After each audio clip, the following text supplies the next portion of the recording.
ولسمشر غني د اختر د مبارکۍ پیغام کې څه وویل؟ ګرانو لیدونکو السلام علیکم. تر هر څه د مخه تاسو ټولو دوستانو ته د لوی اختر مبارکي وایم. عبادتونه مو قبول شه، په دې هیله چې له خوښۍ ډک اختر ولرئ. راځو موضوع ته. نن ولسمشر غني د ارګ په دلکشان مسجد کې د لوی اختر لمونځ ادا کړ او په خپل اختریز پیغام کې افغانانو او د نړۍ ټولو مسلمانانو ته مبارکي ورکړه. ترڅنګ د افغانستان ټولو شهیدانو ته دعا وکړه او د افغانستان د امنیتي سرتیرو مننه او ستاینه وکړه. خو د ولسمشر غني زیاتره خبرې د سولې په موضوع را څرخېدې. هغه وویل افغانستان ته سوله راځي او سوله راتلونکې ده، خو داسې سوله به راځي چې د افغانانو عزت پکې خوندي وي. سوله باید داسې نه وي چې یو ځل بیا افغانان دربدره او نورو هیوادونو ته کډوالۍ ته اړ شي. نوموړي وویل سوله راځي، سوله د هر افغان غوښتنه ده، اما څه ډول سوله؟ داسې سوله چې د هر افغان عزت پکې خوندي وي. داسې سوله نه غواړو چې یو ځل بیا افغانان بې وطنه شي، افغانستان یو ځل بیا دربدرۍ اجازه نشي ورکولی. ولسمشر غني ټینګار وکړ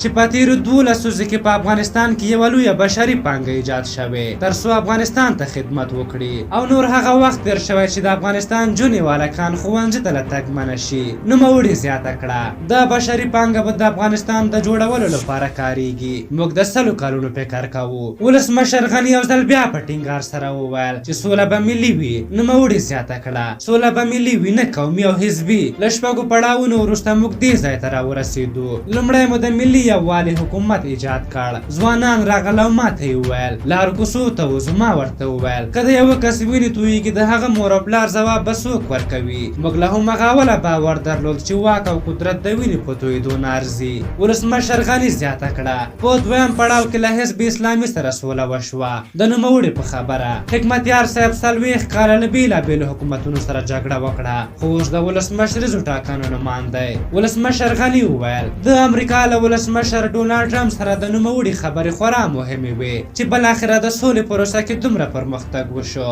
ولسمشر غني ټینګار وکړ چې دوی خبرو ته شرط نه لري، خو سوله به مشروطه وي ځکه سوله د ملت مالکیت او حق دی او هغه د داسې سولې غوښتونکی دی چې د ټول افغان ملت غوښتنې پکې منعکسې وي. ولسمشر غني ټینګار وکړ د لوی جرګې ټولې پریکړې منلې او عملي کړې دي. هغه زیاته کړه ما دوی راوغوښتل چې مشوره راکړي، دوی ما ته هدایات راکړل او اوس د همدې پر بنسټ مخکې ځو. په هر حال دا و د ولسمشر غني د وینا مهم ټکي. تاسو د ولسمشر غني د دغه خبرو په هکله څه نظر لرئ؟ په اخر کې یو ځل بیا ټولو هیوادوالو ته د لوی اختر مبارکي وایم.